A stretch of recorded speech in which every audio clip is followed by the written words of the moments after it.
আসসালামু আলাইকুম। ঘরে এরকমের একটা ছাঁকনি থাকলে খুব সহজে বানিয়ে নিতে পারবেন আজকের এই দুধ পিঠে। পিঠেগুলো হবে নরম তুলতুলে আর বানানো খুব সহজ।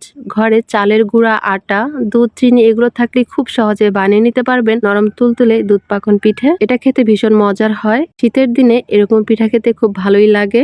পিঠাটা বানানোর জন্য এখানে কড়াইয়ে দিয়ে দিচ্ছি 2 কাপ পানি।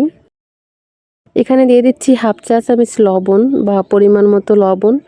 এখন পানিটাকে জাল করে বলক তুলে নিব। পানি বলক চলে আসলে এখানে আমি দিয়ে দিচ্ছি 1 কাপ চালের গুঁড়া আর 1 কাপ আটা। এখন এগুলোকে নেড়েচেড়ে ভালো করে সিদ্ধ করে নিব।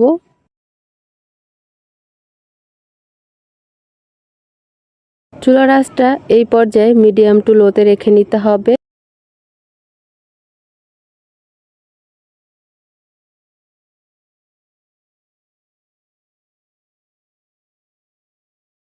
এই তো নেড়েচেড়ে সিদ্ধ করে নিয়েছি। ডোটা কতটুকু নরম হয়েছে বা সফট হয়েছে দেখিয়ে দিচ্ছি। এই যে এরকমের হবে। সবগুলো চালের গুঁড়া একটা প্লেটে নিয়েছি। এখন এখানে আমি নিয়েছি একটা ডিম। ডিমটা দিয়ে ভালো করে মথে নিতে হবে আর ডিমটা কিন্তু অবশ্যই দিতে হবে। সম্পূর্ণ ডিমটা দিব না, একটুখানি রেখে দিব। ডিমটা দিয়ে এখন ভালো করে মথে নিব আর সফট একটা ডো তৈরি করে নিব।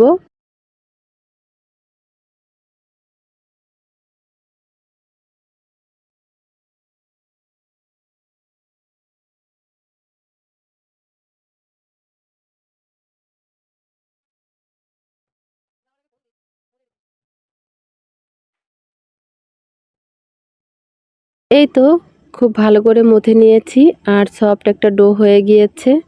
এখন আমি পিঠেগুলো বানিয়ে নিব।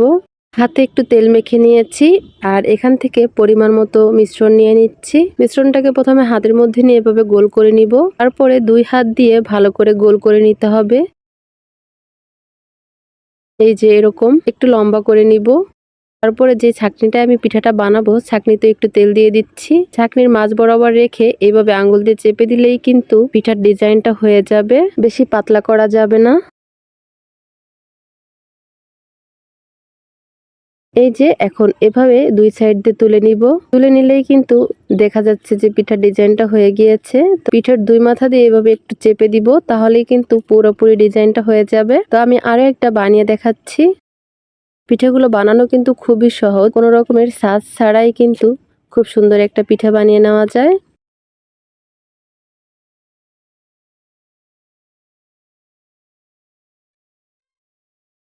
এই যে খুবই সহজভাবে কিন্তু পিঠার ডিজাইনটা হয়ে যাচ্ছে। এই যে কতটা সুন্দর হয়েছে। তো এইভাবে আমি বাকি সবগুলো পিঠা বানিয়ে নিব।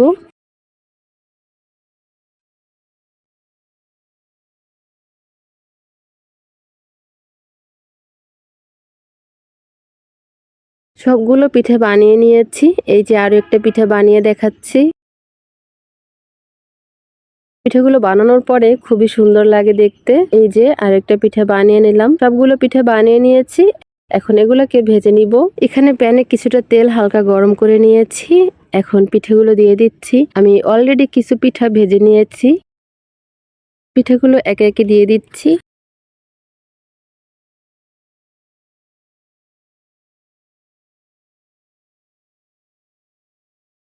পিঠেগুলো দিয়ে চুলার আঁচ মিডিয়াম টু লোতে রেখে পিঠেগুলোকে ভেজে নিতে হবে। এই পিঠেগুলো বেশি কালার করা যাবে না, হালকা কালার করতে হবে। এভাবে উল্টে পাল্টে পিঠেগুলোকে ভেজে নিব।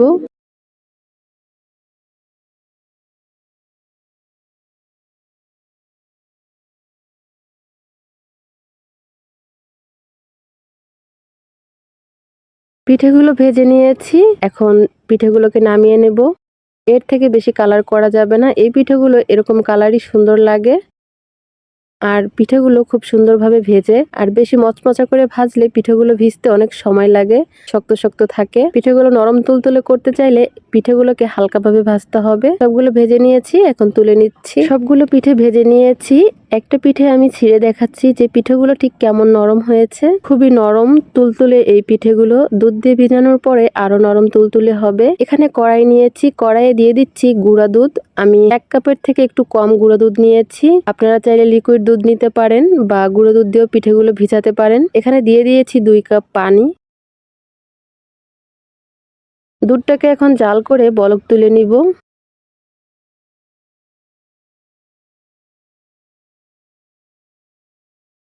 এখানে আমি দিয়ে দিচ্ছি 1/2 কাপ চিনি। মিষ্টিটা যার যার পছন্দ মতো, তবে এই পিঠার জন্য 1/2 কাপ মিষ্টি যথেষ্ট। চিনিটা দিয়ে নেড়ে চেড়ে নিব আর দুধটাকে জাল করে বলক তুলে নিব। বলক চলে আসার পরে 2 থেকে 3 মিনিট দুধটাকে জাল করে নিব।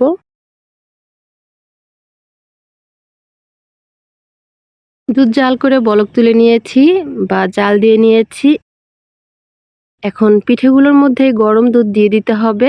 পিঠেগুলো দুধের মধ্যে দিয়ে কোনো রকম ভাবে জাল দেওয়া যাবে না। চুলাটা অফ করে তারপরে পিঠেগুলো ভিজাতে হবে। এই পিঠেগুলোকে সারা রাতের জন্য ভিজিয়ে রাখলে পিঠেগুলো নরম তুলতুলে হয় আর খেতেও খুব মজার হয়।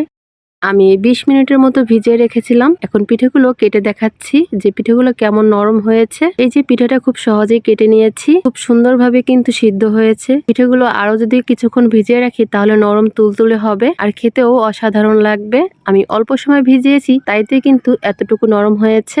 আপনাদের হাতে সময় থাকলে আরো বেশিক্ষণ ভিজিয়ে রাখবেন, তখন খেতে আরো বেশি মজার হবে। আর এই পিঠাটা চাইলে গুড় দিয়েও ভিজাতে পারেন, গুড় দিয়ে ভিজিয়ে খেলে আরো বেশি ভালো লাগবে। শীতের সময় খেজুরের গুড় দিয়ে যে কোনো পিঠা রান্না করলে মজাই লাগে। খুব সহজভাবে নরম তুলতুলে দুধ পাকন পিঠে বানিয়ে দেখালাম। ভালো লাগলে অবশ্যই বাসায় একবার তৈরি করবেন।